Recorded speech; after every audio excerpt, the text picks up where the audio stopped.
Hi there and welcome to Truth Walk. I'm Pietru and this channel is all about walking out our faith in everyday life. Sometimes messy, sometimes beautiful, but always with Jesus right in the middle of it. Today we're talking about something that weighs heavy on many of our hearts, and that is how to protect our aging parents from the growing number of tech-based scams and digital dangers. Grandma, it's not real. It's AI. Well, picture this. The phone rings. The voice on the other end sounds exactly like your grandchild, panicked, desperate for help. But is it really them? Or is it a voice cloned by AI, part of a very clever lie designed to steal? Grandpa, I'm fine. This is just AI. You don't need to wire money to anyone.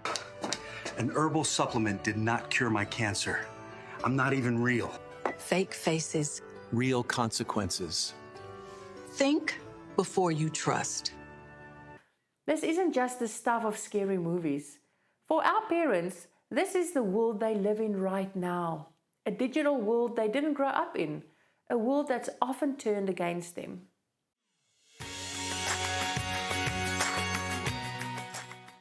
The numbers are heartbreaking. In 2024, in a study in America, it was found that older Americans nearly lost $4.9 billion in fraud.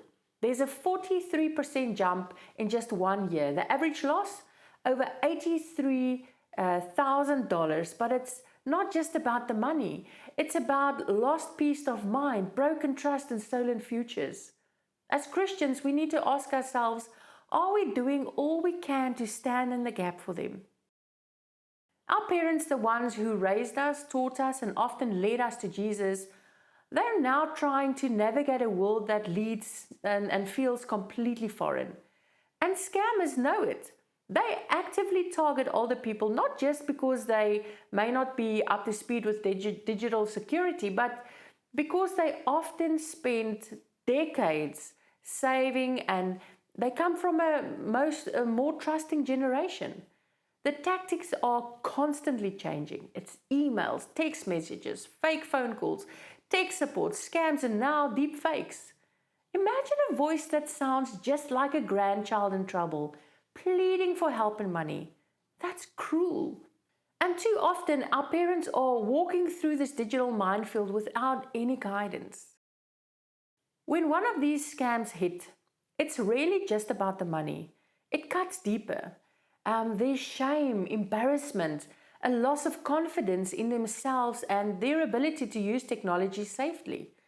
Suddenly, even everyday tools like phones or computers can feel threatening. And for us, their children as fellow believers, it's devastating to watch. We're told to honor our father and our mother, and Scripture reminds us again and again to care for the vulnerable. When our parents fall victim to deception, it doesn't just feel wrong, it feels like a failure to protect what's sacred. But we don't have to feel helpless. God hasn't called us to sit back. He's called us to step in. So what can we do? How do we protect our parents in practical and faithful ways? Well, let's talk through 6 strategies that can help. Strategy 1. Build up their digital defenses. Think of this as locking the doors of their digital home. Help them use strong, unique passwords and set up a password manager. Enable 2-factor authentication on key accounts like banking and email. Keep all their software and apps updated. Many of these updates patch security holes. Secure their Wi-Fi and teach them how to use a VPN when on public Wi-Fi. This is also part of stewardship. God calls us to care wisely for what He's given us, including digital tools. Strategy 2. Sharpen their scam spotting skills. Scammers are clever, but our parents can learn to be discerning. For example, teach them to recognize red flags like urgent language, unfamiliar senders, poor grammar, and links or attachment they weren't expecting. Also encourage them to never click or respond right away. Always verify. Warn them about deepfakes. Set up family code words if necessary that only real family members could know. Proverbs 14 verse 15 reminds us, "The simple believe anything, but the prudent give thoughts to their steps." This is wisdom in action. Strategy number 3, encourage godly tech habits. How they use technology matters. Help them to use devices with intention, not just endless scrolling. Set healthy time limits and encourage breaks. Be aware of emotional triggers like boredom or loneliness that can lead to risky behavior. Suggest a Bible verse or Christ-centered image as their background. Small reminders with big impact. It's about self-control and making the most of our time. Even our online habits can glorify God. Strategy 4, keep the conversation going. This is about relationship, not just rules. Let them know they can talk to you about anything. Ask them casually about their digital experiences. Make it normal. If they fall for a scam, be there with grace and practice help if they do. It's not necessary to shame them. Galatians 6 verse 2 says to bear one another's burdens. And this is love in action. Strategy 5, using tech for good. Don't just focus on the danger. Show them the blessing. Help them explore sermons, devotionals, or online Bible studies. Teach them how to connect with family and friends through video calls or groups. Give them confidence, not fear. Technology can be used to build up and not just to break down.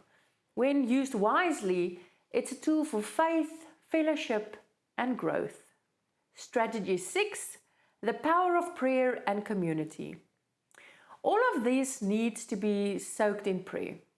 Pray regularly for our parents, for their safety, discernment, and peace of mind. Encourage your church to offer digital literacy workshops for seniors and share what you've learned. A simple conversation might protect somebody else. Community matters, even in tech safety. At the end of the day, we are not just protecting their devices. We are protecting their dignity, their peace, and their God-given worth. Please don't put this off. Talk to your parents this week. Ask about what they're seeing online. Help them check their settings. Be the person they feel safe calling. And if this video helped you, share it with somebody else. Someone in your church, your family, or a small group. Maybe even make a simple checklist together. This isn't just a good idea, it's a ministry. Well, thank you for watching Truth Walk. I'm Pietru, and I'll see you next time as we keep walking in truth and love together. May God bless you. Goodbye.